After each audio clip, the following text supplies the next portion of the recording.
Gilets jaunes et seaux à la main, les membres de l'association Nature du pays de Niederbronn-les-Bains sont sur le pied de guerre tous les matins.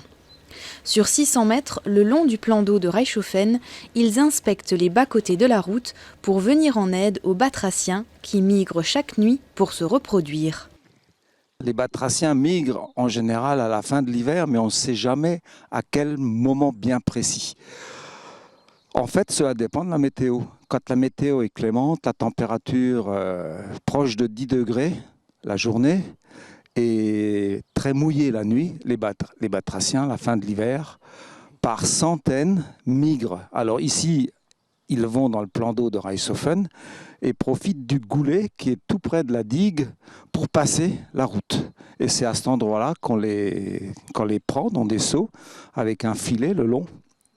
Donc ils passent et ils tombent dans les seaux et nous, chaque matin, il y en a 2 ou un seul qui passe pour les ramasser.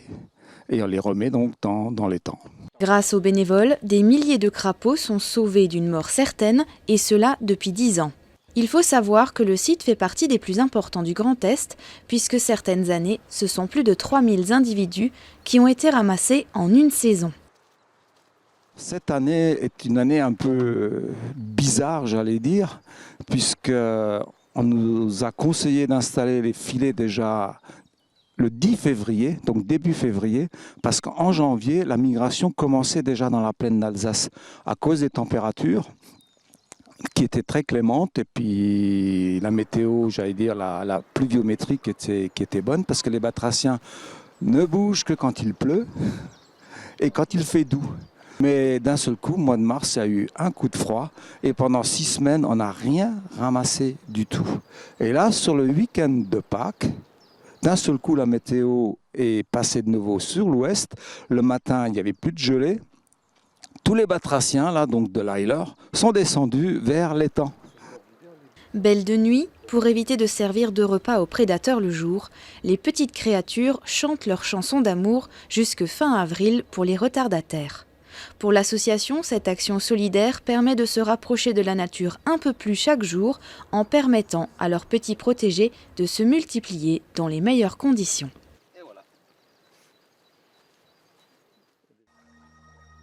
Station hydrominérale depuis 90 ans, Niederbronn-les-Bains réalise un concours photo permettant à chacun d'exprimer son talent artistique. Le thème, c'est l'eau à Niederbronn-les-Bains, l'eau dans tous ses états. À Niederbronn-les-Bains, tous les photographes peuvent envoyer 2 clichés, pris obligatoirement bien sûr dans notre ville. L'ensemble de vos clichés devront être envoyés avant le 9 mai en mairie de Niederbronn-les-Bains. Les réalisations seront visibles lors de l'événement anniversaire ainsi que sur le site de la ville. Il y aura 3 prix qui seront mis en jeu. Il y aura le prix des professionnels, le prix junior et le prix du jury. Et voilà, les récompenses seront données le 11 juin, ce fameux jour de l'anniversaire. À cela s'ajoute le prix du buzz, décerné par les internautes sur la page Facebook de la ville. La remise des prix aura lieu le samedi 11 juin, lors de la célébration du 90e anniversaire. De nombreux lots sont à gagner, vous trouverez plus de détails et les conditions d'inscription sur le site www.niederbronn-les-bains.fr. Le groupe Coval, propriétaire des marques Treka et Dunlopillo, est en situation difficile, un redressement judiciaire est en cours. Berceau de la marque Treka, axée sur le haut de gamme et le sur-mesure, l'usine de Reichshofen, avec son savoir-faire reconnu au travers du groupe, est impactée. Les 96 salariés sont inquiets, la direction n'a pas souhaité s'exprimer sur le sujet. En ce moment, les 7 unités de production du groupe tournent au ralenti. La procédure prévoit un délai de 6 mois pour trouver un repreneur. Le château du Nouveau Winstein se dote d'équipements modernes. Les travaux sur la barbacane, pour restituer la logique défensive, avaient condamné l'accès et l'escalier en bois, vermoulu, avait été retiré en 2010. Le château est à nouveau accessible grâce à une passerelle et un escalier. Ce qui nous tenait à cœur, c'est que ça s'intègre dans l'environnement pour que ça ne jure pas vis-à-vis du grès.